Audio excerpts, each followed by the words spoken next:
সূরা আল আনকাবুত। এখানে যে অংশটুকু আমি বাছাই করে আপনাদের সামনে তেলাওয়াত করেছি, সেখানে আমার আপনার মালিক আল্লাহ সুবহানাহু ওয়া তাআলা বলছেন, ইন্নাস সালাতা, নিশ্চয়ই নামাজ, তানহা নিষেধ করে, বাধা দেয়, আনিল ফাহশাই খারাপ কাজ থেকে, অশ্লীল কাজ থেকে নামাজ বাধা দেয়, ওয়াল মুনকার এবং নিষিদ্ধ যত কাজ আছে, এরকম যাবতীয় নিষিদ্ধ কাজ থেকে নামাজ আমাকে আপনাকে ফিরিয়ে রাখবে। এটা কার কথা? আল্লাহর কথা।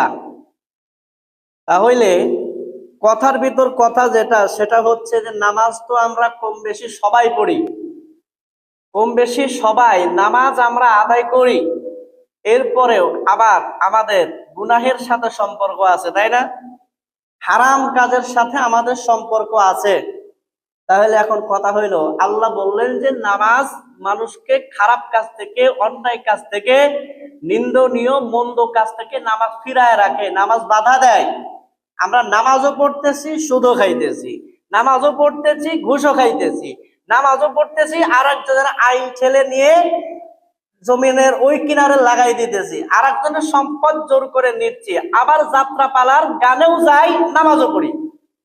তাহলে কথা হইল যে আল্লাহর কালাম মিথ্যা।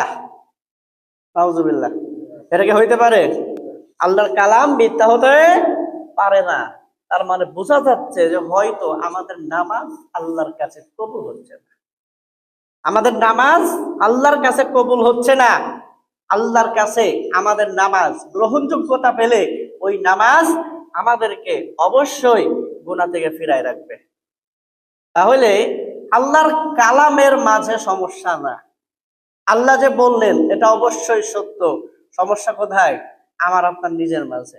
তাহলে আমাকে আপনাকে এই নামাজটা আল্লাহর দরবারে কবুল হওয়ানো দরকার। কবুল হবার জন্য যা করা দরকার আমাকে আপনাকে তাই করতে হবে, ঠিক কিনা? তাহলে যদি আমি আপনি ওই গুণগুলো আনতে পারি, অথবা বিভিন্ন ব্যাখ্যা বিশ্লেষণ আছে, মুফাসসিরিনে কেরাম এই আয়াতের ব্যাখ্যায় তারা বিভিন্ন কথা বলেছেন, সেগুলো বুঝলে, সেগুলো একটু শুনলে আপনি বুঝতে পারবেন যে না, আল্লাহর কালাম এবং আমাদের বাস্তবতার মাঝে কোনো সমস্যা নাই। সমস্যা আমি আপনি নিজে। সমস্যা কি? আমি আপনি নিজে। মুসলমান ভাইরা আমার, বন্ধুরা আমার, রাসূল আরবি সাল্লাল্লাহু আলাইহি ওয়াসাল্লামের সাহাবী হযরত আবু হুরায়রা রাদিয়াল্লাহু তাআলা আনহু তিনি বর্ণনা করতেছেন, হাদিসটা উল্লেখ করেছেন ইমাম আহমদ ইবনে হাম্বল রাহিমাহুল্লাহ তার জগৎ বিখ্যাত কিতাব মুসনাদ আহমদের মাঝে।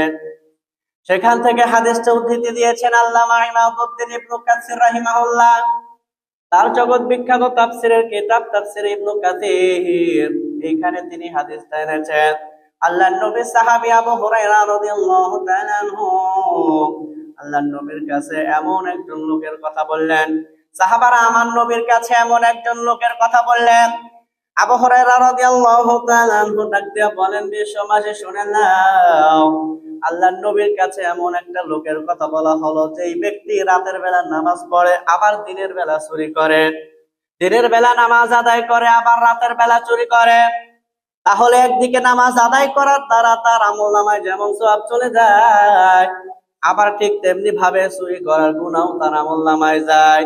অথচ আমার আল্লাহ তাআলা ডাক দিয়ে বলেন, বান্দারে, নামাজ তোমাদেরকে গুনাহ থেকে ফিরাবে, নামাজ তোমাদেরকে অশ্লীলতা থেকে ফিরাবে, নামাজ তোমাদেরকে মন্দ এবং নিন্দনীয় কাজ থেকে ফিরাইবে। আল্লাহর নবীর কাছে যখন ওই লোকের কথা বলা হলো, ইয়া রাসূলুল্লাহ, নামাজও পড়ে আবার চুরিও করে, আল্লাহর নবী তখন ডাক দিয়ে বললেন, ইন্নাস সালাতা সাতানহা, ও আমার সাহাবারা, তোমরা চিন্তা করবা না, তোমরা এটা মনে করো না, বরং তার নামাজ এক সময় তাকে এই চুরি থেকে তাকে ফিরায় রাখবে। সুবহানাল্লাহ।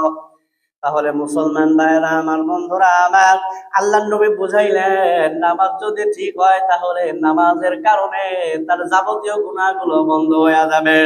যতদিন পর্যন্ত আমার আপনার নামাজটা আল্লাহর দরবারে কবুল না হবে, যতদিন পর্যন্ত নামাজ আমি আপনি যথাযথভাবে আদায় না করব, ততদিন পর্যন্ত দেখবেন গুনার প্রতি একটা আকর্ষণ থাকবে, খারাপ কাজের প্রতি একটা আকর্ষণ থাকবে।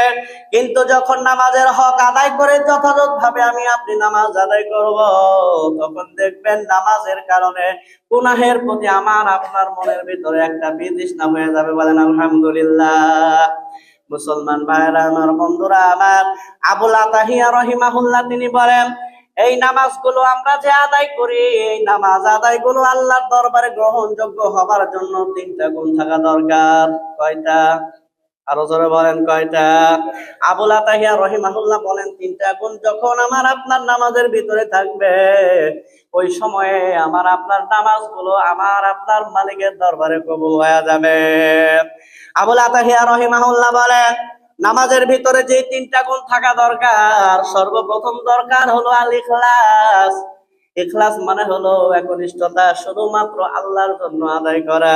এমনটা হবে না মসজিদের সভাপতি এসেছে, তার বাড়িতে বেয়াই এসেছে, সে কখনো নামাজ আদায় করে না। সে চিন্তা করে নিল আমার বেয়াই তো মসজিদের সভাপতি, এখন আমি তার বেয়াই, আমি যদি নামাজ আদায় করতে না যাই আমার বেয়াইয়ের তো সম্মান থাকবে না, বেয়াইয়ের কাছে আমার সম্মান থাকবে না। মসজিদের সভাপতি তার বেয়াই নামাজ পড়লো না, এইটা খুবই খারাপ কথা। এইটা মনে করে আল্লাহর বান্দা এসে নামাজে দাঁড়াইছে।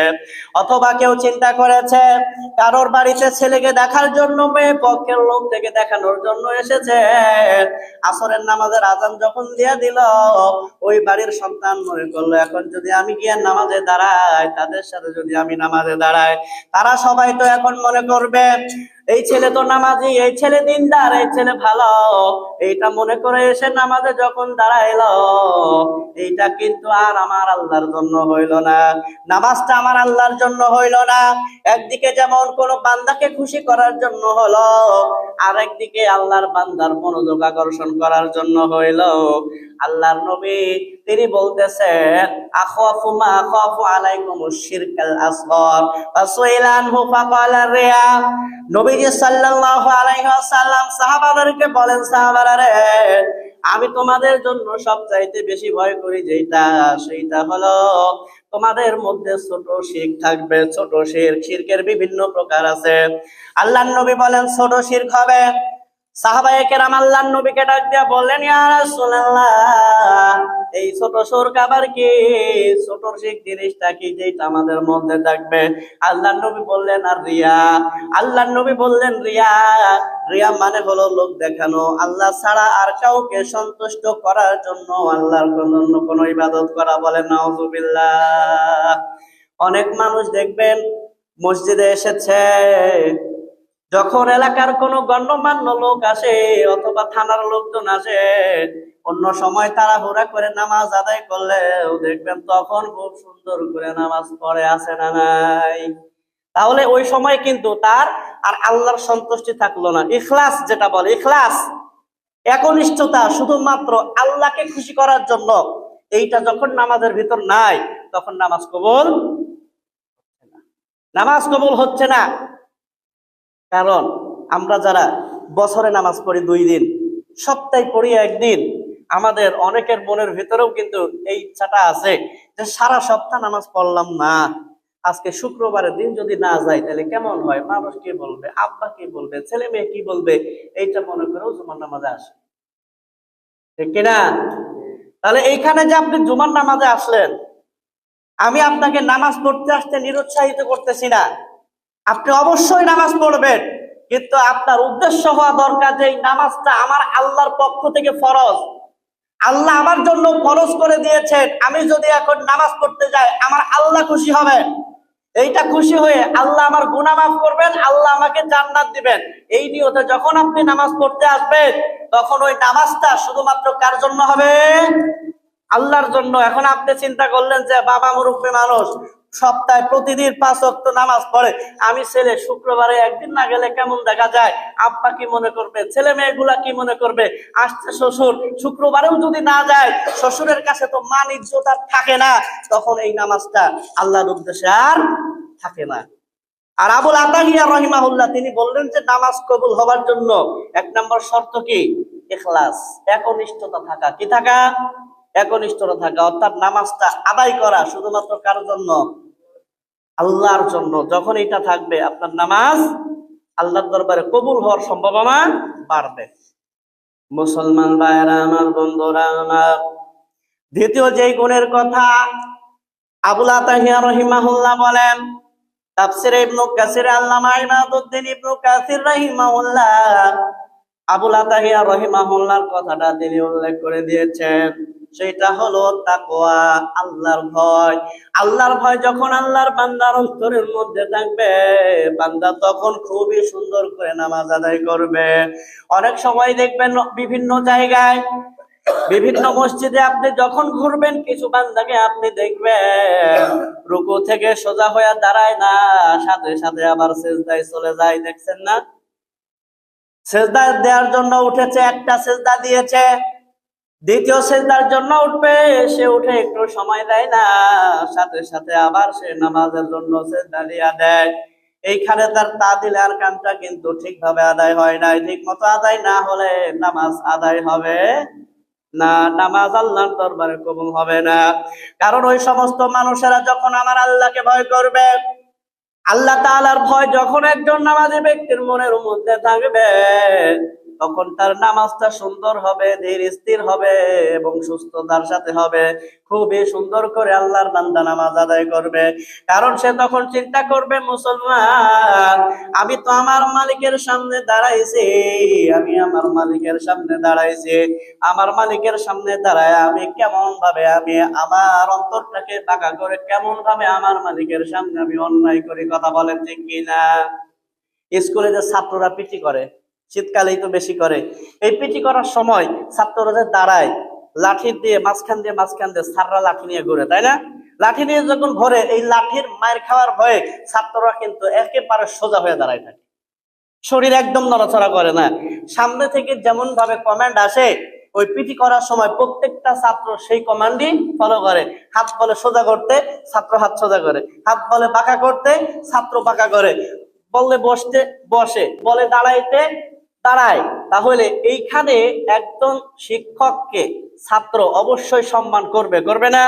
শিক্ষকের কথা ছাত্র মানবে, কিন্তু কথা হইল যখন নামাজে দাঁড়ায় আপনি আপনার মালিক আল্লাহর সামনে যখন আপনি দাঁড়ালেন, ওই একজন ছাত্র একজন শিক্ষককে যতটা ভয় পায়, নামাজে দাঁড়ায় আমার আল্লাহকে তার চাইতে বেশি ভয় পাওয়া দরকার আছে না নাই?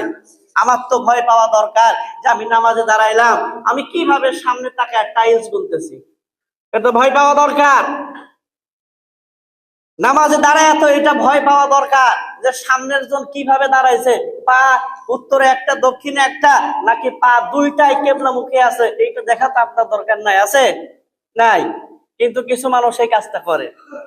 আপনি যখন নামাজের বাহিরে আছেন আপনি খেয়াল করতে পারেন, সমস্যা নাই, তার ভিতর ভুল থাকতে পারে, আপনি সংশোধন করে দেন।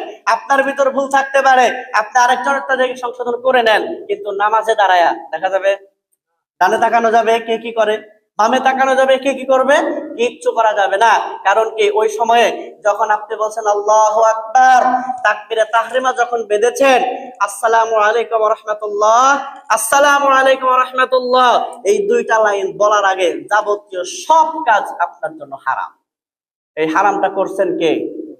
আল্লাহ হারাম করে দিয়েছেন। তাহলে আল্লাহ যখন হারাম করলেন, তখন নামাজে দাঁড়ায়া ডান দিকে তাকাবেন, অনুমতি নাই, বাম দিকে তাকাবেন, অনুমতি নাই, ঘড়ির দিকে তাকাইলেন কয়টা বাজে, নামাজ এত লম্বা হয়ে গেল, তাকানোর অনুমতি নাই। আরেকজনের দিকে তাকায় দেখবেন সে পা কিভাবে রাখছে নামাজে দাঁড়ায়া, এইটার জন্য কোনো অনুমতি নাই। কারণ এই সব কিছু আপনার ওই আল্লাহু আকবার বলার দ্বারা হারাম করে দিয়েছেন কে?